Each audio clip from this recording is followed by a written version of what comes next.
നമസ്കാരം. മലയാളി വാർത്ത ആനുകാലികത്തിലേക്ക് സ്വാഗതം.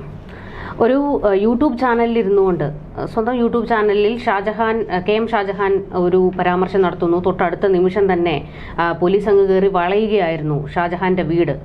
2-3 തവണ റെയ്ഡ് നടന്നു. ഷാജൻ സ്കറിയയുടെ കാര്യത്തിലും അതുപോലെ തന്നെയായിരുന്നു. കലാപാഹ്വാനം എന്നൊക്കെ രീതിയിലുള്ള വകുപ്പൊക്കെ ഇട്ടായിരുന്നു ഷാജൻ സ്കറിയയെയും തൂക്കിയെടുത്തുകൊണ്ടുപോയത്. പക്ഷേ കഴിഞ്ഞ ദിവസം കേരളം മുഴുവൻ, ഒരുപക്ഷെ ലോകം മുഴുവൻ കേട്ട് കഴിഞ്ഞു, ലോകമെമ്പാടുമുള്ള മലയാളികൾ കേട്ട് കഴിഞ്ഞു. ഒരു ചാനൽ ചർച്ചയിൽ വിളിച്ചു പറയുകയാണ്, രാഹുൽ ഗാന്ധിയുടെ നെഞ്ചത്ത് തുള വീഴ്ത്തും, കൊലപ്പെടുത്തും എന്നുള്ള ഒരു പരാമർശം, വെല്ലുവിളിയാണ് BJP നേതാവ് പ്രിന്റു മഹാദേവന്റെ ഭാഗത്തു നിന്നുണ്ടായത്. പക്ഷേ ഈ നേരം വരെയും പോലീസുകാർ ഉറക്കത്തിലാണ്. പ്രതിഷേധം കനത്തതോടുകൂടി ഒന്ന് കാണിക്കാൻ വേണ്ടി ഇപ്പോൾ ഒന്ന് ഇറങ്ങിയിട്ടുണ്ട്. പക്ഷെ ഒന്ന് ഓർത്തു നോക്കണം, ഇത്ര വലിയ ഒരു പരാമർശം, ഒരു വെല്ലുവിളി നടത്തിയിട്ടും നമ്മുടെ കേരളം ഭരിക്കുന്ന മുഖ്യമന്ത്രി അനങ്ങാതിരിക്കുകയാണ്. അത് ഇപ്പോൾ കോൺഗ്രസ് നേതാവായതുകൊണ്ട് ഞങ്ങൾക്കത് വിഷയമല്ല എന്ന് പറഞ്ഞതുകൊണ്ട് മുഖ്യമന്ത്രി വെറുതെ ഇരിക്കുന്നതാണോ? നമ്മളൊന്ന് ഓർത്തു നോക്കണം. ഒരു മാവോയിസ്റ്റ് ഭീഷണി വരെ ഉണ്ടായി എന്ന് പറഞ്ഞാൽ തൊട്ടടുത്ത നിമിഷം മുഖ്യമന്ത്രിക്ക് സുരക്ഷ കൂട്ടുന്ന ഒരു സംസ്ഥാനമാണ്. ഇവിടെ മാവോയിസ്റ്റ് ഭീഷണി എന്തിരിക്കുന്നു എന്നുള്ളത് ഒരു ചോദ്യമാണ്. അങ്ങനെ ഒരു 40 വണ്ടി പോലീസിന്റെ ഇടയിലൂടെ എന്തെങ്കിലും ഒരു വെല്ലുവിളി വന്നാൽ പോകുന്ന പിണറായി വിജയൻ ആണ് ഇപ്പോൾ ഇത്തരത്തിൽ ഒരു വലിയ വിഷയമുണ്ടായിട്ടും ഒരക്ഷരം പ്രതികരിക്കാതെ ഇവിടെ ഇരിക്കുന്നത്. കോൺഗ്രസുകാർ വലിയ പ്രതിഷേധത്തിലേക്ക് ഇറങ്ങിയിട്ടുണ്ട്. നിയമസഭയിൽ പോലും നമ്മൾ ഇന്ന് സംഭവിച്ചത് എന്താണ് എന്ന് കണ്ടതാണ്. സ്പീക്കറൊക്കെ വെറും നിരുത്തരവാദിത്തപരമായാണ് ഈ വിഷയം കൈകാര്യം ചെയ്തിരിക്കുന്നത്. തീർച്ചയായിട്ടും ശോഭ, നമ്മളൊരു വലിയ രീതിയിൽ ചർച്ച ചെയ്യേണ്ടുന്ന ഒരു വിഷയം തന്നെയാണ്. ഒരു സാരിത്തുമ്പിന്റെ വാലും തുമ്പും ഇല്ലാത്ത ചില ഓഡിയോ ക്ലിപ്പുകളും വീഡിയോ ക്ലിപ്പുകളും ഒക്കെ പിടിച്ച് രാഹുൽ മാങ്കൂട്ടത്തിൽ എന്ന MLA ക്രൂശിക്കാൻ ഇറങ്ങിത്തിരിച്ച ക്രൈംബ്രാഞ്ചിന്റെ പൊട്ടിപ്പോലും ഇപ്പൊ കാണാത്ത ഈ ഒരു സ്ഥിതിയിൽ ആ ഒരു വിഷയം കത്തിക്കാളി നിൽക്കുമ്പോൾ അതിനെ ഏറ്റെടുത്ത BJP ഉൾപ്പെടെയുള്ള നേതാക്കന്മാര്, ഈ പറഞ്ഞോണമുള്ള LDFിലെ നിരവധി നേതാക്കന്മാര്, പക്ഷെ ഈ ഒരു വിഷയത്തിൽ ഒറ്റയൊരെണ്ണം അനങ്ങാപ്പാറ പോലെ ഇരിക്കുന്നെന്നുള്ളതാണ് ആശ്ചര്യമായിട്ട് നമുക്ക് തോന്നുന്നത്. നമ്മളിത് പൊതുവേ നിന്ന് നോക്കുമ്പോൾ വായിത്തൊന്നോ കോതയ്ക്ക് പാട്ടെന്നുള്ള രീതിയിൽ പറഞ്ഞു പോയതാണ് എന്ന് ചെറിയ രീതി പരാമർശിക്കുമ്പോൾ, ഇത് ഇന്ന് നിയമസഭയിൽ അടിയന്തര പ്രമേയമായിട്ട് എടുക്കണമെന്ന് VD സതീശൻ പറഞ്ഞതിന്റെ ഗൗരവം നമ്മൾ ആദ്യം ചിന്തിക്കേണ്ടതായിട്ടുണ്ട്. സ്പീക്കർ അതിന് പറഞ്ഞത്, ചാനൽ ചർച്ചകൾ ഇങ്ങനെ ഇരുന്ന് പറഞ്ഞതൊക്കെ എന്തിനാണ് ഇവിടെ സംസാരിക്കേണ്ടത്? സ്പീക്കർ എന്തുമാത്രം അതിനെ വാല്യൂ കൊടുക്കുന്നു എന്നുള്ളത് അദ്ദേഹത്തിന്റെ രാഷ്ട്രീയം മാറ്റി വെച്ചിട്ട് അദ്ദേഹം ചിന്തിക്കേണ്ടുന്ന ചില കാര്യങ്ങളുണ്ട്. ഒരുപക്ഷെ അതിനി ജനം ഒരുപക്ഷെ വരും ദിവസങ്ങൾ ഓർമ്മിപ്പിച്ചേക്കാം. രാഹുൽ ഗാന്ധിയുടെ നെഞ്ചത്ത് തുള കയറ്റുമെന്ന് ചാനൽ ചർച്ചയിൽ ഒരു BJP വക്താവ്, ന്യൂസ് 80യുടെ ചാനൽ ചർച്ചയിലാണ് ഒരു BJP വക്താവ് പ്രിന്റു മഹാദേവൻ എന്ന BJP വക്താവ് ഇരുന്ന് തട്ടിവിട്ടത്. അത് വീണ്ടും അവതാരക ഉൾപ്പെടെയുള്ളവർ വീണ്ടും ചോദിക്കുന്നു, ഇത് പിൻവലിക്കുന്നുണ്ടോ? പിൻവലിക്കുന്നു. വീണ്ടും അതിൽ തന്നെ പിടിച്ചു തൂങ്ങി നിന്ന പ്രിന്റു മഹാദേവനെ നമ്മൾ കണ്ടതാണ്. ന്യൂസ് 80 എന്ന് പറയുന്നത് നമുക്കറിയാം, ഒരുപക്ഷെ കേരളത്തിൽ മാത്രമല്ല മറ്റുള്ള രീതിയിലും സംപ്രേഷണം ചെയ്യുന്ന, ഹിന്ദിയിലൊക്കെ സംപ്രേഷണം ചെയ്യുന്ന നിരവധി ബ്രാൻഡുകളുള്ള ഒരു മെയിൻ സ്ട്രീം ചാനലാണ്. ഇത് ദേശീയ തലത്തിൽ വരെ ഇപ്പോൾ ചർച്ചയാവാൻ സാധ്യതയുണ്ട്. രാഹുൽ ഗാന്ധി എന്ന് പറയുന്ന, നിങ്ങൾ ആദ്യം ഒരു കാര്യം സ്പീക്കർ ഉൾപ്പെടെ മനസ്സിലാക്കേണ്ടുന്ന ചില കാര്യങ്ങളുണ്ട്. നമുക്കറിയാം, നെഹ്റു കുടുംബവുമായി ബന്ധപ്പെട്ട നിരവധി അതിൻ്റെ ബാക്ക് സ്റ്റോറിയിലോട്ട് പോയ ഒരു പക്ഷേ നാടിന് വേണ്ടി അല്ലെ നാടിൻ്റെ സേവനങ്ങളുടെ ഇടയിൽ തന്നെ ജീവൻ പൊലിഞ്ഞിട്ടുള്ള കാര്യങ്ങളെല്ലാം കുടുംബത്തിൽ തന്നെ നമുക്കുണ്ട്. ഇപ്പോഴും ഒരുപക്ഷെ ശ്രീ നരേന്ദ്രമോദി പോലും കൈകാര്യം ചെയ്യുന്നത് വളരെ സെൻസിറ്റീവായിട്ടുള്ളൊരു വിഷയമാണത്. രാഹുൽ ഗാന്ധി കുടുംബത്തിൽ ഇനിയും എന്തെങ്കിലും വരാൻ സാധ്യതയുണ്ട് എന്നുള്ളൊരു തിരിച്ചറിവ് അവർക്കുമുണ്ട്. കാരണം അവരെ വേട്ടയാടുന്ന നിരവധി പേരുണ്ട്, തീവ്രവാദികൾ ഉൾപ്പെടെയുള്ളവരുണ്ട്. കാരണം അവരുടെ പിൻകാലങ്ങളിലേക്ക് പോകുമ്പോൾ നിരവധി ശത്രുക്കളുണ്ട്. അത് ഒരുപക്ഷെ ശ്രീ നരേന്ദ്രമോദിക്ക് പോലും കാണും. അത്രത്തോളം കാണുമോ എന്ന് എനിക്കറിയില്ല. പക്ഷേ നെഹ്റു കുടുംബത്തിനോട് പക തീരാതെ പോകുന്ന, പക തീർത്തിട്ടും തീരാതെ നടക്കുന്ന നിരവധി ശത്രുക്കൾ ഇപ്പോഴുമുണ്ട്. നമ്മൾ രാഹുൽ ഗാന്ധിയിലേക്ക് വരുമ്പോൾ എന്തുകൊണ്ട് കല്യാണം കഴിക്കുന്നില്ല എന്നൊരു ചോദ്യമൊക്കെ ഉയർന്നുണ്ട്. അതിന് പല കാര്യങ്ങളുണ്ടെങ്കിലും ഒരുപക്ഷെ ഇനിയും എത്ര പേര് ഇതിൽ ബലിയാടാവും, രാജ്യത്തിന് വേണ്ടി ബലിയാടാവും എന്നുള്ളൊരു ചിന്ത അവരുടെ ഉള്ളിൽ ആശങ്കയുണ്ട്. അത്തരത്തിൽ നമ്മുടെ രാജ്യം വളരെ സെൻസിറ്റീവായിട്ട് കൈകാര്യം ചെയ്യുന്ന ഒരു വിഷയമാണ് നെഹ്റു കുടുംബം. ഇപ്പോഴും അത് വരുന്ന ഇനി ഏത് പാർട്ടി ഭരിച്ചാലും അത് അങ്ങനെ തന്നെയായിരിക്കും. ആ പ്രതിപക്ഷ നേതാവ് എന്ന് നമ്മൾ പറയുമ്പോൾ നമ്മുടെ രാജ്യത്തിൻ്റെ പ്രതിപക്ഷ നേതാവ്, നമ്മുടെ സംസ്ഥാന പ്രതിപക്ഷ നേതാവ് VD സതീശൻ്റെ നേരെയല്ല. രാജ്യത്തിൻ്റെ പ്രതിപക്ഷ നേതാവ് എന്ന് പറയുമ്പോൾ ഒരു കാലത്ത് രാജ്യം ഭരിച്ചിരുന്ന, ഇനി രാജ്യം ഭരിക്കാനിരിക്കുന്ന, ഒരുപക്ഷെ നാളെ ഒരു സമയത്ത് പ്രധാനമന്ത്രി വരെ ആകേണ്ടുന്ന ഒരു വ്യക്തി, പ്രതിപക്ഷ നേതാവ് എന്ന് പറയുമ്പോൾ പ്രധാനമന്ത്രിയോടൊപ്പം തന്നെ അല്ലെങ്കിൽ ഭരിക്കുന്ന ഭരണകൂടത്തിനോടൊപ്പം തന്നെ നിൽക്കുന്ന ഒരു വലിയ നേതാവ്, നമ്മുടെ രാജ്യത്തിൻ്റെ പ്രതിനിധി, ഒരുപക്ഷെ പ്രധാനമന്ത്രിക്ക് നേരെ, പ്രതിപക്ഷ നേതാവിന് നേരെ, രാഷ്ട്രപതിക്ക് നേരെ, സോണിയാഗാന്ധിക്ക് നേരെ, അമിത്ഷായ്ക്ക് നേരെ, ഇത്തരത്തിലുള്ള ആർക്ക് നേരെയും ഇത്തരത്തിലുള്ള ഒരു വെറും വാക്കിൽ പോലും പറയുന്നത് വലിയൊരു NIA അന്വേഷണത്തിലേക്ക് കടക്കുന്ന ഒരു കാലഘട്ടമാണ്. അത്രയേറെ നമ്മളും സങ്കുചിതമായിട്ട് ചിന്തിക്കുന്ന ഒരു കാലഘട്ടമാണ്. നമുക്ക് ശത്രുക്കൾ കൂടിക്കൊണ്ടിരിക്കുകയാണ്, വർദ്ധിച്ചുകൊണ്ടിരിക്കുകയാണ്. അപ്പോൾ ഇത്തരത്തിൽ ഒരു മെയിൻ സ്ട്രീം ചാനലിൽ ഇരുന്ന് ഒരു BJP വക്താവ് വാവിട്ട വാക്കിൽ അതിൽ നിരുത്തരവാദിത്തപരമായിട്ട് ഏർപ്പെടുന്ന നമ്മുടെ ഭരണം, നമ്മുടെ സർക്കാർ, LDF സർക്കാർ, ശ്രീ പിണറായി വിജയൻ ഉൾപ്പെടെ, എന്താണ് അദ്ദേഹത്തിൻ്റെ മൗനം എന്നുള്ളത് പ്രതിപക്ഷ നേതാവ് പോലും ഞെട്ടിത്തരിച്ചിരിക്കുകയാണ്. അദ്ദേഹം എന്ന് പറഞ്ഞ വാർത്താ സമ്മേളനത്തിൽ പറഞ്ഞതാണ്, എന്തുകൊണ്ട് നിങ്ങൾ നേരത്തെ ഇത്തരത്തിലുള്ള പ്രതിഷേധം നടത്തിയില്ല എന്ന്. അന്ന് തന്നെ VD സതീശൻ വാർത്താ സമ്മേളനം വിളിച്ചുകൂട്ടി. ഷാഫി പറഞ്ഞത് യോഗിയുടെ കത്ത് വായിക്കുന്ന അതെങ്കിലും രാഹുൽ ഗാന്ധിയുടെ നെഞ്ചത്തിട്ട് തുളയ്ക്കുമെന്നുള്ള വിഷയത്തിൽ നിങ്ങൾ കാണിക്കുന്നില്ല, സൈലന്റ് ആയിട്ടിരിക്കുന്നല്ലോ എന്ന് ഓൺ ദ സ്പോട്ട് ഇത് ഈ പറഞ്ഞോണം പോസ്റ്റ് ഇട്ടിരുന്നു. നിരവധി പേര് കോൺഗ്രസ് നേതാക്കൾ പ്രതികരിച്ചു. അപ്പോഴും അവർ വിചാരിച്ചിരുന്നു ഉടനെ തന്നെ ഇതിന് നടപടി എടുക്കുമെന്നുള്ള. പക്ഷെ മണിക്കൂറുകൾ കഴിഞ്ഞിട്ട് നടപടി എടുക്കാതെ ഇരുന്നപ്പോഴാണ് ഇന്നലെ മുതൽ പ്രതിഷേധം കൽപ്പിച്ചത്. അത് ദേശീയ തലത്തിൽ പോലും ചർച്ചയായിരിക്കുകയാണ് ഇപ്പോൾ. എന്നിട്ട് ശ്രീ പിണറായി വിജയന് ഒരു കുലുക്കവുമില്ല എന്നുള്ളതാണ്. സ്പീക്കർ പോലും ഒരു ഉത്തരവാദിത്വത്തോടെയല്ല ഇന്നത് സംസാരിച്ചത്. ഏത് രീതിയിലാണ് ഇവർ ഈ സഭ കൂടുന്നത്, സഭയിൽ ഇരിക്കുന്നത്, എന്ത് രാഷ്ട്രീയ ആശയങ്ങളുടെ പേരിലാണെന്നുള്ളതാണ് ഇവിടെ ചർച്ചയാകേണ്ടത്. ആശയങ്ങളുടെ പേരിൽ എപ്പോഴും നമുക്ക് തർക്കിക്കാം, വാഗ്വാദത്തിൽ ഏർപ്പെടാം. പക്ഷേ ഇത്തരത്തിലുള്ള സെൻസിറ്റീവായിട്ടുള്ള വിഷയങ്ങൾ വരുമ്പോൾ നമ്മൾ അതിൻ്റെതായ കൃത്യമായ നടപടികൾ എടുത്തില്ലെങ്കിൽ ഒരുപക്ഷെ നാളെ നിങ്ങളുടെ നെഞ്ചത്തേക്കും കൂടെ ഇത്തരത്തിൽ വന്നു ചേരാൻ സാധ്യതയുണ്ട്. ഇന്നിത് അടിയന്തര പ്രമേയം കൊണ്ടുവരണം എന്ന് തന്നെയാണ് ഞാൻ വ്യക്തിപരമായിട്ട് പറയുന്ന ഒരു കാര്യം. കാരണം അതിന് നിരവധി വിഷയങ്ങളുണ്ട് പ്രശോഭ. കാരണം ചാനൽ ചർച്ചകൾ, പ്രത്യേകിച്ച് മെയിൻ സ്ട്രീം ചാനലുകളിൽ നിരീക്ഷകരുണ്ട്, ഇടതും വലതുമായിട്ടുള്ള ഇത്തരത്തിലുള്ള വക്താക്കൾ വരും. ഇപ്പം എന്തും ആർക്കും എതിരെ പറയാനുള്ള രീതിയിലുള്ള സംസാരമാണ്. മാധ്യമം എന്ന് പറയുന്ന നമ്മുടെ ജനാധിപത്യ നിയമ വ്യവസ്ഥയുടെ 4ാം തൂൺ എന്ന് നമ്മൾ അവകാശപ്പെടുമ്പോൾ, നമ്മൾ ഉൾപ്പെടെയുള്ളവർ അവകാശപ്പെടുമ്പോൾ അതിൽ പാലിക്കേണ്ടുന്ന ചില കടമകളുണ്ട് മാധ്യമങ്ങൾ. അവർക്ക് റീച്ച് കിട്ടാൻ വേണ്ടി ഇവർ തമ്മിലുള്ള പോരടികൾ അങ്ങ് സംപ്രേഷണം ചെയ്യുകയാണ് ചെയ്യുന്നത്. എന്തിനും ഒരു മൈനിട്ട്, മറ്റേത് ഇടയ്ക്കിടയ്ക്ക് കൂ ഇട്ടുകൊണ്ടിരുന്ന ഒരു കാലഘട്ടം ഉണ്ടായിരുന്നു. ഇപ്പം അതുപോലുമില്ല. എന്ത് ചീത്ത വിളിക്കുക അതുപോലെ തന്നെ സംപ്രേഷണം ചെയ്യുന്ന മാധ്യമങ്ങൾ അവർക്ക് സ്വയം റീച്ച് കിട്ടാൻ വേണ്ടിയിട്ടുള്ള തേരോട്ടമാണ്. ഈ തേരോട്ടം അവസാനിപ്പിക്കേണ്ടുന്ന കാലഘട്ടം അടുത്തു എന്നുള്ളതാണ്. രാഹുൽ മാങ്കൂട്ടത്തിൻ്റെ ഒരു പ്രശ്നം വന്നപ്പോൾ നിരവധി ഇത്തരത്തിലുള്ള സന്ദർഭങ്ങൾ വരുമ്പോഴൊക്കെ ഘോരഘോരമായിട്ട് രാഹുലൊക്കെ പോകുന്ന വഴി അവസാനം ക്യാമറ വെക്കാത്ത ഒരേ ഒരു ഇടമുള്ളൂ ടോയ്ലറ്റ് എന്ന് പറയുന്നത്. അത്രയും ചീഞ്ഞു നാറിയ മാധ്യമങ്ങളുടെ കണ്ണുകൾ ആദ്യം അടയ്ക്കേണ്ടുന്ന സമയം അതിക്രമിച്ചു. ഒരു പക്ഷേ അടിയന്തര പ്രമേയം ഇന്ന് കൊണ്ടുവന്നിരുന്നെങ്കിൽ ഇടതും വലതും കൂടെ ചേർന്ന് ഇത്തരത്തിലുള്ള കാര്യങ്ങൾ, മാധ്യമങ്ങളുടെ നേരെയുള്ള കാര്യങ്ങൾ ഒരു ചർച്ചാ വിഷയമായി, ഒരു പ്രമേയമായിട്ട് അവതരിപ്പിക്കാമായിരുന്നു.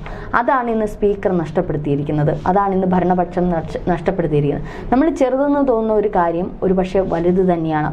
ജനം ഇത് കണ്ടുകൊണ്ടിരിക്കുകയാണ് അല്ലേ. രാഹുൽ ഗാന്ധി എന്നൊക്കെ പറയുന്ന ജനങ്ങൾക്കൊരു വികാരമുണ്ട്. BJPക്ക് മാത്രമല്ല, CPMന് മാത്രമല്ല, അവരുടെ നേതാക്കന്മാരെ പറ്റിയുള്ള വികാരമുള്ള ജനത്തിൻ്റെ പ്രതിപക്ഷം സ്ഥാനം എന്ന് പറയാൻ കോടാനുകൂടി ജനങ്ങളുടെ വികാരമാണ് രാഹുൽ ഗാന്ധി എന്നുള്ളത് ഇവർ മറന്നുപോകരുത്. ഒരു പക്ഷേ ഇന്ന് പ്രമേയമല്ലെങ്കിലും അറ്റ്ലീസ്റ്റ് ഇതൊരു സബ്മിഷനായിട്ടെങ്കിലും ഒരു ചെറിയ ഒരു ചർച്ചയായിട്ടെങ്കിലും എടുത്തിരുന്നെങ്കിൽ ഇന്ന് ഈ ചില മാധ്യമങ്ങൾക്കൊരു കടിഞ്ഞാണിടേണ്ടുന്ന ഒരു നിയമം അവിടെ പാസ്സാക്കേണ്ടി വന്നേനെ. കാരണം മാധ്യമങ്ങൾ പലപ്പോഴും നമ്മൾ കണ്ടിട്ടുണ്ട് അതിരുവിടുന്ന വാഗ്വാദങ്ങൾ, തർക്കങ്ങൾ, അടികൾ, ഇതൊക്കെ നമ്മൾ സ്ഥിരം വൈകിട്ടത്തെ ഡിബേറ്റിംഗ് കാണുന്നതാണ്. ഇതൊക്കെ ഇനിയെങ്കിലും നിയന്ത്രിക്കേണ്ടുന്ന കാര്യമുണ്ട്. ഇപ്പോൾ ഇന്നലെ ആ ചാനൽ അവതാരക അവസാനം പറയുന്നുണ്ട് നിങ്ങളിത് മാറ്റി പറയുന്നുണ്ടോ എന്നുള്ളത്. പക്ഷേ ഒരു പക്ഷേ അവർക്ക് അത് ഓൺ ദ സ്പോട്ട് തന്നെ അദ്ദേഹത്തിനെ അവിടുന്ന് നിർത്തലാക്കി വിടാമായിരുന്നു. പല ചർച്ചകളും വരുമ്പോൾ അവർക്ക് പ്രൊഡക്ഷനുണ്ടല്ലോ, ഈ സ്വിച്ച് ഓഫ് ആക്കി വിടാം, അവരെ വിടാം, അല്ലെങ്കിൽ നേരത്തെ ഇത്തരത്തിൽ കൊടുക്കാം, നിങ്ങൾ സഭ്യമായ ഭാഷയിൽ സംസാരിക്കണം, ഇത് ഞങ്ങളുടെ ചാനലിൽ പാലിക്കണം എന്നുള്ള നേരത്തെ ഒരു നിർദ്ദേശം കൊടുക്കാം. അങ്ങനെ വരുന്നവർ വന്നാൽ മതി, ചാനൽ ചർച്ചകൾക്ക് അങ്ങനെ വരുന്നവർ വന്നാൽ മതി, അല്ലാത്തവരെ കേട്ടണ്ട. അപ്പോൾ ഇത് മത്സരം മത്സരമാണ്. അവർക്ക് റീച്ച് കൂട്ടാൻ, ഡിബേറ്റിങ്ങിന് റീച്ച് കൂട്ടാനുള്ള മത്സരമാണ്. വൈകുന്നേരം 7 മണി മുതൽ തുടങ്ങുന്ന ഒരു തേരോട്ടമാണ്.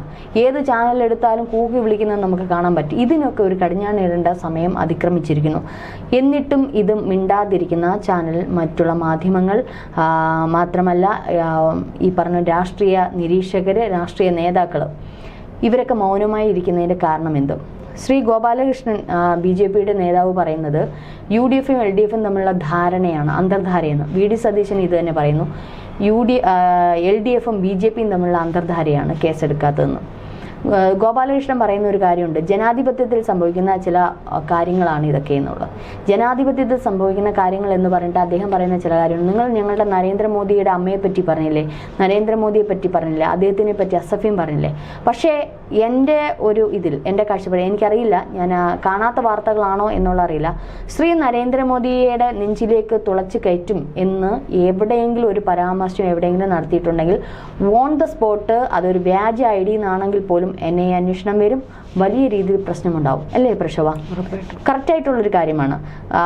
ശ്രീ നരേന്ദ്രമോദി എന്ന് പറയുന്നത് നമ്മുടെ ഇന്ത്യൻ പ്രധാനമന്ത്രിയാണ്. നമ്മുടെ പ്രധാനമന്ത്രിക്ക് നേരെ ഇത്തരത്തിൽ നെഞ്ചു പൊളപ്പിക്കും എന്ന് ഏതെങ്കിലും ഒരു ചാനൽ അവതാരകരോ അല്ലെങ്കിൽ ചാനലിൽ വന്നിരുന്ന വക്താക്കളോ പറഞ്ഞു കഴിഞ്ഞാൽ NIA അന്വേഷണം മാത്രമല്ല, ഓൺ ദ സ്പോട്ട് തൂക്കിയെടുത്ത് ജയിലിലിടും. അതിൽ നിന്ന് ഇറങ്ങി വരാൻ കുറച്ച് പാടും പെടും. നരേന്ദ്രമോദി വരെ പോണമെന്നില്ല. ഇപ്പൊ കേരളത്തിൽ ഏതെങ്കിലും ഒരു പിണറായി വിജയന്റെ വീഴുമെന്ന് പറഞ്ഞു കഴിഞ്ഞാൽ പിന്നെ ഭൂലോകത്ത് കാണാൻ പറ്റൂ? ഇല്ല, കേസെടുക്കുമല്ലോ, ഓൺ ദ സ്പോട്ട് എടുക്കും. അപ്പോൾ ഗോപാലകൃഷ്ണൻ പറയുന്നതിന്റെ വാസ്തവം എന്താണ്? നരേന്ദ്രമോദിയുടെ അമ്മയെ പറ്റി ചിലപ്പോൾ പറഞ്ഞിട്ടുണ്ടായിരിക്കും, അദ്ദേഹത്തിന്റെ ബാക്ക് സ്റ്റോറി പറഞ്ഞിട്ടുണ്ടായിരിക്കും. അതുപോലെയല്ല നമ്മളുടെ രാജ്യം ഭരിക്കുന്ന, അല്ലെങ്കിൽ നമ്മുടെ രാജ്യത്തെ പ്രതിപക്ഷ സ്ഥാനത്തിരിക്കുന്ന നമ്മുടെ മുതിർന്ന നേതാക്കൾ, നമ്മുടെ സംസ്ഥാനം ഭരിക്കുന്ന ശ്രീ മുഖ്യമന്ത്രിയുടെ അല്ലെങ്കിൽ പിണറായി വിജയന്റെ അടുത്ത് അദ്ദേഹത്തിന് പോലും ഇത്തരത്തിലുള്ള ജീവന് ഭീഷണി ഉണ്ടാകുന്ന വാക്കുകൾ ഉതിർത്താൽ അത് വലിയ ഒരു ക്രിമിനൽ മൈൻഡ് തന്നെ, ക്രിമിനൽ കുറ്റം തന്നെയാണ്. ഇത് മനസ്സിലാക്കാതെ പോകുന്ന BJP നേതാക്കന്മാർ, ഇത് മനസ്സിലാക്കാതെ പോകുന്ന നമ്മുടെ ഭരണകൂടം, ഇവർക്ക് നേരെയാണ് ഇനി അടുത്ത വിരൽ ചൂണ്ടുന്നത്. തീർച്ചയായിട്ടും ഇത് നിയമത്തിന്റെ സാധ്യതയിലേക്ക് പോകുമ്പോൾ വലിയ തെറ്റ് തന്നെയാണ്. ഗോപാലകൃഷ്ണൻ പറയുന്ന മറ്റൊരു കാര്യം കൂടെ ഉണ്ട്, ഇന്ന് കേട്ടായിരുന്നു. ഞങ്ങളുടെ വീടുകളിലേക്ക് നെഞ്ചത്തോട്ട് കയറാൻ വന്ന് ഞങ്ങൾ ചാണകത്തിന്റെ വെള്ളം തളിച്ച് ചൂലെടുത്ത് അടിക്കുമെന്ന്. അതിന്റെ മറുപടി പ്രശോഭ തന്നെ പറഞ്ഞു. അവിടെ എനിക്ക് ഒരു കാര്യം പറയാനുള്ളത്, ഒന്ന് ഓർത്തു നോക്കണം. ഒരു BJP നേതാവ് ഒരു ചാനൽ ചർച്ചയിൽ ഇത്തരത്തിൽ വലിയ രീതിയിലുള്ള വെല്ലുവിളി നടത്തുന്നു. അതിനെ വൈറ്റ് വാഷ് അടിച്ചുകൊണ്ടാണ് ഗോപാലകൃഷ്ണൻ വന്ന് മയപ്പെടുത്താൻ വേണ്ടി വന്നതാണ്. പക്ഷെ ഗോപാലകൃഷ്ണൻ അതിനേക്കാൾ വലിയ വെല്ലുവിളിയാണ് നടത്തിയിരിക്കുന്നത്. പറയുന്നത് ഒന്ന് ആഭ്യന്തരമന്ത്രിയോട് നമുക്ക് ചോദിക്കാനുള്ളത്, ഈ കേരള പോലീസിനെ നിങ്ങൾക്ക് ആർക്കും എന്തും പറയാം എന്നുള്ള ഒരു ലെവലിലേക്ക് മാറ്റുമോ എന്നുള്ളതാണ്. അതായത് ഞങ്ങളുടെ നെഞ്ചത്തേക്ക് കയറാൻ വന്ന പോലീസുകാരെ ചാണകം മുക്കിയ ചൂലും കെട്ടും കൊണ്ട് അടിക്കും എന്നാണ് പറഞ്ഞിരിക്കുന്നത്. പോലീസിനെയാണ് ഈ പറഞ്ഞിരിക്കുന്നത്. എന്നിട്ടും ആഭ്യന്തരമന്ത്രി ഒരു അനക്കവും ഇല്ലാതിരിക്കുകയാണ്. ഇന്ന് ഇത് പറഞ്ഞവർ നാളെ ഈ പോലീസിനെ ചൂലും കെട്ടും കൊണ്ട് അടിച്ചു കഴിഞ്ഞാൽ അപ്പോഴും ആഭ്യന്തരമന്ത്രി മിണ്ടാതിരിക്കും. മറ്റൊരു കാര്യമുണ്ട്, ഇതിനു മുൻപ് കോൺഗ്രസിന്റെ രാഹുൽ മാങ്കൂട്ടത്തിന്റെ വിഷയം തന്നെ എടുക്കുക. രാഹുൽ മാങ്കൂട്ടത്തിൽ മുൻപ് പാലക്കാട്ടേക്ക് കയറ്റില്ല, കൊല്ലും എന്നൊരു വെല്ലുവിളി നടത്തിയത് BJP നേതാവായിരുന്നു. എനിക്ക് ആ നേതാവിന്റെ പേര് ഓർമ്മയില്ല. അന്നും ഇതുപോലെ തന്നെ ഇവിടുത്തെ സർക്കാർ അനങ്ങാതിരുന്നു. ഒരു MLA അയാളുടെ മണ്ഡലത്തിലേക്ക് ചെല്ലുന്നതിന് കൊല്ലും, വെല്ലുവിളിക്കും, തല്ലി ഓടിക്കും, കാല് തല്ലി ഓടിക്കും, ഇവിടേക്ക് കയറ്റില്ല എന്നൊക്കെ പറയാൻ ആരാണ് ഇവർക്ക് അധികാരം കൊടുക്കുന്നത്? അതാണ് ഏറ്റവും പ്രധാനപ്പെട്ട. അപ്പോൾ ചോദിക്കാനുള്ളത്, ഈ BJPക്കാരെ പറയുമ്പോൾ BJPക്കാർക്ക് ആരെയും വെല്ലുവിളിക്കാം, ഒന്നും തിരിച്ച് ഈ സർക്കാർ കാണിക്കില്ല, ഒന്നും പറയില്ല എന്ന് പറയുമ്പോൾ ഒരു ചോദ്യം ഉയരുന്നത് കറക്റ്റാണ്. ഈ പറയുന്ന BJPയുടെ മൂട് താങ്ങാൻ നടക്കുകയാണോ ഈ പറയുന്ന CPM എന്ന് ചോദിച്ചു പോകുകയാണ്. വേറെ നിവൃത്തിയില്ല. അതുപോലെ തന്നെ എത്രയോ BJP നേതാക്കളാണ് ഇതുപോലെ കോൺഗ്രസ് നേതാക്കളെ അങ്ങേയറ്റം വിമർശിക്കുന്നത് പോട്ടെ, പരസ്പരം ഇവർ അങ്ങോട്ടും ഇങ്ങോട്ടും കുടുംബത്തിരിക്കുന്നവരെ പറയാറുണ്ട്, അത് മറ്റൊരു കാര്യം. പക്ഷേ അതും കടന്നൊരു വെല്ലുവിളിയിലേക്ക് പോകുമ്പോഴാണ് പ്രശ്നം ഉണ്ടാകുന്നത്. ഇപ്പോൾ രാഹുൽ ഗാന്ധിയെ പറഞ്ഞു. രാഹുൽ ഗാന്ധി ഒരു വികാരമായി കൊണ്ട് നടക്കുന്ന ഒരുപാട് ആൾക്കാരുണ്ട്. ആ ഗ്രൂപ്പും ഇപ്പോൾ ഈ പറയുന്ന BJP ഗ്രൂപ്പും തമ്മിൽ ഒരു അടി ഉണ്ടാകാൻ ഈ ഒരു പ്രശ്നം ധാരാളമാണ്. അത്ര സെൻസിറ്റീവായിട്ടുള്ളൊരു വിഷയമാണ്. അതിനെ ഒരു മുഖവിലേക്ക് എടുക്കാൻ പോലും സർക്കാർ തയ്യാറാകുന്നില്ല എന്ന് പറയുമ്പോഴത്തേക്ക് ഇവർക്ക് ചാനൽ ചർച്ചകളിലല്ല, പുറത്തിറങ്ങി പൊതുമധ്യത്തിൽ എന്തും വിളിച്ചു പറയാനുള്ള ഒരു അധികാരം കൊടുക്കുകയാണ് ചെയ്തുകൊണ്ടിരിക്കുന്നത്. അപ്പോൾ ഈ ഗോപാലകൃഷ്ണനൊക്കെ വന്നിരുന്ന് പറയുകയാണ് പോലീസിനെ അടിച്ചോടിക്കും, ഞങ്ങളുടെ വീട്ടിൽ കയറാൻ സമ്മതിക്കത്തില്ല, ഞങ്ങളുടെ നേതാക്കളുടെ വീട്ടിൽ കയറാൻ സമ്മതിക്കില്ല എന്ന് പറയുമ്പോൾ ക്രിമിനൽ കുറ്റം ചെയ്തിട്ടുണ്ടെങ്കിൽ അത് തെളിഞ്ഞിട്ടുണ്ടെങ്കിൽ പോലീസിന് കയറാനുള്ള അധികാരമുണ്ട്, റെയ്ഡ് നടത്താനുള്ള അധികാരമുണ്ട്, അറസ്റ്റ് ചെയ്യാനുമുള്ള അധികാരമുണ്ട്. ഇത് ഈ പറയുന്ന പോലെ തന്നെ കേരളമാണ്. ഇവിടെ പരസ്പരം വെല്ലുവിളികൾ ഇതിനു മുൻപും അതിര് കടന്നു പോകുന്ന വെല്ലുവിളികളൊക്കെ ഉണ്ടായിട്ടുണ്ട്. പക്ഷേ അതിനൊക്കെ ഒരു മാറ്റം വരേണ്ട കാലം അതിക്രമിച്ചു കഴിഞ്ഞിട്ടുണ്ട്. ഈ എല്ലാ കാലത്തും ഈ പറയുന്ന പോലെ തന്നെ കുട്ടും വെട്ടും തൊളയിടും എന്നൊക്കെ ഇതേ BJP ആൾക്കാർ തന്നെയാണ്. രാഹുൽ മാങ്കൂട്ടത്തിന്റെ വിഷയം വന്നു, കോൺഗ്രസിന്റെ പ്രധാന ഇതിൽ നിന്നും അദ്ദേഹത്തിനെ പിൻവലിപ്പിച്ചു, സസ്പെൻഡ് ചെയ്തു, അധ്യക്ഷ സ്ഥാനത്ത് നിന്ന് അദ്ദേഹത്തിനെ രാജിവെപ്പിച്ചു. കോൺഗ്രസ് ചെയ്യാമെന്ന് ചെയ്തു. ഗോപാലകൃഷ്ണൻ പറയുന്ന പ്രിന്റു മഹാദേവനെ അത്തരത്തിൽ ചെയ്തു, പിന്നെ ഞങ്ങളുടെ നെഞ്ചത്തോട്ട് വരണ്ട. ഇത് ചെയ്തിട്ടും കോൺഗ്രസിന്റെ നെഞ്ചത്തോട്ട് ഇതേ BJP പ്രവർത്തകർ ചെന്നില്ലേ? VD സതീശന്റെ വീട് വളഞ്ഞിട്ടില്ലേ? ഷാഫിയെ വളഞ്ഞിട്ട് ആക്രമിക്കാൻ ചെന്നില്ലേ? അപ്പൊ ഇതേ ഗോപാലകൃഷ്ണൻ എന്തുകൊണ്ട് അക്കാര്യത്തിൽ അദ്ദേഹം ഒരു നേരായ വഴി കണ്ടെത്തിയില്ല? ഇവിടെ ഒരു രാഹുൽ തെറ്റ് ചെയ്തിട്ടുണ്ടെങ്കിൽ രാഹുൽ അതിന് വേണ്ടുന്ന ഭാഗത്തുനിന്ന് മാറിയല്ലോ. പിന്നീട് കോൺഗ്രസ്സുകാരുടെ നെഞ്ചത്തോട്ട് എന്തിനാ കയറാൻ പോയത്? ഇവിടെ മറ്റൊരു കാര്യമുണ്ട്. ഇപ്പോൾ പിണറായി വിജയന് നേരെ ഉയരുന്ന ഒരു വലിയ വിമർശനമുണ്ട്. ഇതിപ്പോൾ രാഹുൽ ഗാന്ധിക്കെതിരെ പറഞ്ഞതുകൊണ്ടാണ് പിണറായി വിജയൻ അനങ്ങാതിരിക്കുന്നത്, BJP നേതാവിനെ തൊടാതെ പൊന്നെ ചക്കര എന്ന് പറഞ്ഞു വെച്ചുകൊണ്ടിരിക്കുന്നത്. പകരം ഇവിടുത്തെ കേരളത്തിലെ സംസ്ഥാന അധ്യക്ഷൻ മറ്റേ ചന്ദ്രശേഖരനെതിരെ ആയിരുന്നെങ്കിൽ, രാജീവ് ചന്ദ്രശേഖരനെതിരെ ആയിരുന്നു ഈ തൊള വീഴുമെന്ന് ഏതെങ്കിലും ഒരു കോൺഗ്രസ് നേതാവ് പറഞ്ഞിരുന്നെങ്കിൽ തൊട്ടടുത്ത നിമിഷം ആ കോൺഗ്രസ് നേതാവിന്റെ വീട്ടിൽ പിണറായിയുടെ പോലീസ് ചെന്നേനെ എന്നുള്ളൊരു വിമർശനം വരുന്നുണ്ട്. അതായത് അത്രത്തോളം BJPയും CPM തമ്മിലുള്ള ബന്ധം ശക്തമാണ് എന്നുള്ള തരത്തിലേക്ക് ചർച്ചകൾ മാറിക്കഴിഞ്ഞിട്ടുണ്ട്. ഇതിപ്പോൾ ഈ ബന്ധം ചർച്ചയാകുന്നതോ ഒന്നുമല്ല വിഷയം. ഇവിടെ ഈ പറയുന്നത് പോലെ തന്നെ ഇപ്പോൾ ഈ ചാനൽ ചർച്ചയിൽ പിണറായി വിജയന് നേരെയായിരുന്നു ഒരു കൊലവിളി ഉയർന്നതെങ്കിൽ ശക്തമായ നടപടി എടുക്കുമായിരുന്നു, ഉറപ്പായിട്ടും എടുക്കുമായിരുന്നു. ഇതിപ്പോൾ രാഹുൽ ഗാന്ധിയുടെ വിഷയമായതുകൊണ്ടാണ് ഇവർക്ക് എന്തെങ്കിലും പറഞ്ഞിട്ട് പൊക്കോട്ടെ എന്നുള്ളൊരു രീതിയിലേക്ക് പോകുന്നത്. ഇപ്പം ഈ പറഞ്ഞ പോലെ തന്നെ ഇത് ഇനിയും ഇന്നിതിൽ നടപടി എടുത്തില്ലെങ്കിൽ നാളെ ചാനലിൽ വന്നിരുന്ന് ആർക്കും എന്തും പറയാനുള്ള ഒരു ലൈസൻസായി മാറുകയാണ് ചെയ്യുന്നത്. അവിടെയാണ് ഈ പ്രതിസന്ധി കിടക്കുന്നത്. അതിൻ്റെ കൂട്ടത്തിൽ ആഭ്യന്തരമന്ത്രി കൂടിയായ പിണറായി വിജയനോട് പറയാനുള്ളത്, പോലീസിന് നേരെ പോലും അങ്ങേ അറ്റത്തെ വെല്ലുവിളി നടത്തുമ്പോൾ ഇനിയെങ്കിലും ആ കസേരയിൽ ഇരുന്നു കൊണ്ട് ആ പണി ഏൽപ്പിച്ച പണി ആ ആഭ്യന്തരമന്ത്രി കസേരയിൽ ഇരിക്കുമ്പോൾ ഒരു ഉത്തരവാദിത്വം ഉണ്ടല്ലോ, പോലീസുകാർക്ക് വേണ്ടിയിട്ടെങ്കിലും ഒന്ന് സംസാരിക്കാൻ ഈ പറയുന്ന പിണറായി വിജയൻ തയ്യാറാകണം. ഉറപ്പായിട്ടും ഇന്നത് സഭയിൽ ചർച്ചയാക്കേണ്ട വിഷയം തന്നെയാണ്. മാത്രമല്ല ഇതൊരു പ്രമേയമായിട്ട് കൊണ്ടുവന്നിരുന്നെങ്കിൽ മാധ്യമങ്ങളുടെ ഈ ഒരു കൂട്ടക്കുരുതി, മറ്റുള്ള ആക്രമിച്ചുള്ള കൂട്ടക്കുരുതിയിൽ നിന്ന് കുറേയൊക്കെ രാഷ്ട്രീയ നേതാക്കൾക്ക് രക്ഷപ്പെടാമായിരുന്നു. ഇത്തരത്തിലുള്ള സഭ്യമായ ഭാഷകൾ, സഭ്യമായ അവതരണ രീതി, ഇതെല്ലാം ചർച്ച ചെയ്യാവുന്ന വലിയൊരു വിഷയം തന്നെയാണ്. കാരണം ഈ പറഞ്ഞ മാധ്യമങ്ങൾ ഇവരെ കീറി മുറിച്ച് പരിശോധിച്ച് രാഷ്ട്രീയ നേതാക്കളെ ചർച്ച ചെയ്യുന്നു, പരിശോധിച്ച് അവരെ വെട്ടി കീറി വെടുപ്പാക്കി വിടുന്നുണ്ടല്ലോ. രാഹുൽ മാങ്കൂട്ടത്തിനെയൊക്കെ വെടിച്ചു കീറി മാധ്യമ വിചാരണയാണ് ചെയ്തുകൊണ്ടിരിക്കുന്നത്. പല രാഷ്ട്രീയ പ്രശ്നങ്ങൾക്ക് ഇപ്പം നിയമവിചാരണയില്ല, രാഷ്ട്രീയ വിചാരണയില്ല, പക്ഷെ മാധ്യമ വിചാരണകൾ നടത്തി അവൻ ക്രൂശിക്കപ്പെട്ടു എന്ന് തറച്ചു, അവന് ശിക്ഷ നൽകി കൊണ്ടുവന്ന് അടയ്ക്കൂ എന്നുള്ള രീതിയിൽ എത്തിയിരിക്കുകയാണ്. ഇപ്പോൾ ഡിബേറ്റ് വരുന്നത് എങ്ങനെയാണ്? നാളെ കേസ് ഇങ്ങനെയാണ്, നിയമവശം ഇങ്ങനെയാണ്, അവരവിടെ വിചാരണ ചെയ്ത് തീർപ്പാക്കുകയാണ്. അപ്പോൾ ഇതിനൊക്കെ ഒരു തടയിടേണ്ടുന്നത് ഇന്ന് വലിയൊരു നല്ലൊരു സമയമായിരുന്നു, സന്ദർഭമായിരുന്നു. അത് ഇടതുപക്ഷത്തിനും ഭരണപക്ഷത്തിനും BJPക്കും ഈ 3 പേർക്കും ഇടേണ്ട. പക്ഷെ അവിടെ സ്പീക്കർ എടുത്ത നിലപാട്, സ്പീക്കർ പറഞ്ഞിട്ടുള്ള വാക്കുകൾ തീർച്ചയായും തെറ്റായിട്ടുള്ള വാക്കാണ്. ചാനൽ ചർച്ച ചെയ്യുന്നത് പറയുന്നത് ഇവിടെ പക്ഷെ അത് താങ്കൾ ഒന്ന് വിചാരിക്കണം. താങ്കൾ ആ ഒരു നിഷ്പക്ഷമായിട്ടുള്ള സ്പീക്കർ എന്ന് പറയുന്ന പദവിയിലിരിക്കുമ്പോൾ താങ്കൾ ചിന്തിക്കേണ്ടുന്ന ഒരു കാര്യമുണ്ട്.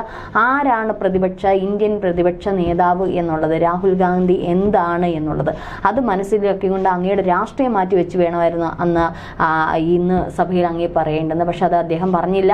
അതിന് വലിയ വിമർശനം VD സതീശൻ ഉതിർത്തിരുന്നു. ഏതായാലും ഇതൊരു ചർച്ച ചെയ്തിരുന്നുവെങ്കിൽ ഒരുപക്ഷെ മാധ്യമങ്ങൾക്കൊരു വല്ലാത്ത പക രാഷ്ട്രീയ നേതാക്കന്മാരോടെല്ലാം കണ്ടേനെ, ഇനി ഒന്ന് ഒതുങ്ങിയേനെ. പല ചാനൽ ചർച്ചകളിലും ഈ പറയുന്നോണം നോക്കിയും കണ്ടുമൊക്കെ ചർച്ച ചെയ്തേനെ. പക്ഷെ അതിൻ്റെ ഒരു അവസാനം അവർ തന്നെ കളഞ്ഞു കുളിച്ചു.